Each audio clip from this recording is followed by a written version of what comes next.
My lying wife ended up giving birth to a mixed-racy baby even though we're both white, and I've had suspicions about her black coworker for a long time. The trouble in my wife and I's relationship started again about a year ago when she first started coming home late from work. I say again because my wife had already cheated on me once a couple of years prior with one of her old exes. She ended up gaslighting me into staying, however, and truly believing she had changed. She resorted to showing up at my door unannounced, sending me apology letters, things of that nature until I forgave her. I convinced myself that if I let it go we could resume our relationship like nothing ever happened, but then as stated, she started coming home from work late constantly. This by itself would not be a red flag, but the fact she was coming home wasted sometimes and not in her work uniform when she said she was working late was enough for me to raise my concerns. My wife is an ex-alcoholic, so at first I thought it was an alcohol problem and tried my best to get her to stop, but when she said the name Tyrone in bed I started fearing the worst.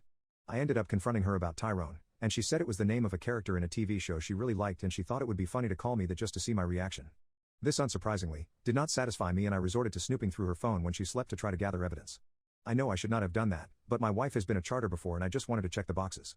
After finding nobody named Tyrone on her phone I decided to call it quits and rest on it for a while. A few weeks later my wife invited me to her work party, and at the work party a 6'3" black man named Tyrone introduced himself to me. When my wife saw me talking with Tyrone, she rushed over and made some excuse about us having to leave and so she dragged me away. I did not get to know Tyrone very well, however I can confidently say that he is my wife's type just from physical appearance. I resumed focusing my attention on Tyrone, and I confronted my wife about him at home. I told him I find it very odd how she has a co-worker named Tyrone, which is coincidentally the same name she said in bed. I then asked her what show the TV character Tyrone was from, but she could not provide an answer. This was a major red flag for me, and for the next year I did my very best to catch them out on their lies. I did everything I could, from showing up at work randomly to surprise her with flowers, to asking her specific questions about her work day, and even questioning who was left to work late in the office after she came home late. These questions of mine led to a big blowout argument just 1 month before she got pregnant. I ended up asking about Tyrone again, but I had valid reason. I had noticed his name was saved in her phone when I snooped through it a few nights ago.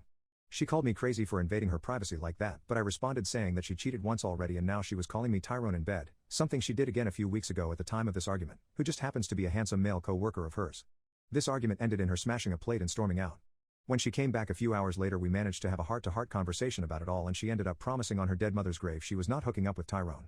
Well, she got pregnant a month later and this timed up well as we had been sexually active without protection. Although we were not ready for a kid, we both vowed to be the best parents in the world. Pregnancy was of course hard, but we ended up getting through it.